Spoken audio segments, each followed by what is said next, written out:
Aujourd'hui, je vais vous parler du BLSS. De son vrai nom, Bowlift Smuggle Slide, ce glitch consiste à accrocher un objet au poignet de Link tout en gardant son arc dans la main. Cette action aura pour but de faire voler Link rapidement dans les airs. Mais attention, Link prendra certes de la vitesse et volera dans les cieux, mais il sera impossible de prendre de la hauteur. C'est pour cela que je vous conseille de réaliser ce glitch en hauteur. Pour réaliser ce dernier, il nous faut un arc avec au minimum une flèche, un bouclier, une bordure et un objet à soulever. Cela peut être un rocher, une bombe, un tonneau ou un pot. Notez que plus l'objet est gros, plus Link prendra de la vitesse. Et aussi, si vous êtes débutant, eh bien je vous conseille d'utiliser la bombe carrée, car c'est plus facile de maîtriser le glitch avec. Bien. Une fois que tous ces objets sont réunis, il ne nous restera plus qu'à faire le glitch. Donc placez-vous devant l'objet de façon à ce qu'on voit le bouton porter s'afficher. Parez avec votre bouclier avec ZL, puis sortez l'arc avec ZR. Puis une frame après sur A. Une frame, c'est égal à une image par seconde. Si tout se passe bien, Link devrait porter son arc et l'objet en même temps. Et tout ça au-dessus de sa tête. Si ce n'est pas le cas, vous pouvez recommencer la manipulation.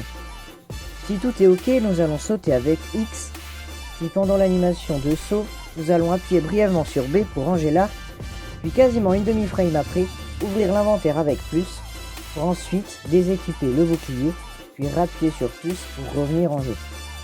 Si tout s'est bien passé, Link aura encore son arc et son objet au-dessus de sa tête. Nous allons donc bander l'arc avec ZR, mais attention à ne pas tirer de flèche. Cela aurait pour effet de désactiver le glitch, et nous serions donc obligés de recommencer. Si Link a toujours l'objet dans sa main gauche, c'est que nous pouvons passer à la dernière étape du glitch. Si l'objet est tombé par terre, vous pouvez recommencer la manœuvre. Ensuite, nous pouvons annuler l'animation de bandage de l'arc avec B. Pour cette dernière étape, il nous faut trouver une bordure où Link est obligé de lever le genou. Une fois que nous l'avons trouvé, il ne nous restera plus qu'à avancer vers celle-ci en maintenant le bouton B. Cette action va enclencher l'activation du glitch, mais attention, il ne faudra plus jamais lâcher le bouton B. Sinon, vous ne pourrez pas vous envoler. Donc tout en maintenant le bouton B, nous allons nous diriger vers notre bordure. Au moment où Link va lever le genou, il sera propulsé dans les airs avec une vitesse assez élevée, mais qui semble diminuer rapidement.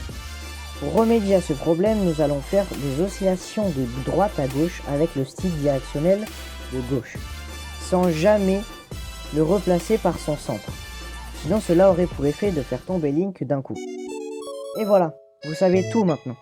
Je vous laisse vous entraîner de votre côté et on se dit à la prochaine pour une autre vidéo de Zelda Breath of the Wild. Si celle-ci vous a plu, vous pouvez liker et vous abonner, ça fait toujours plaisir.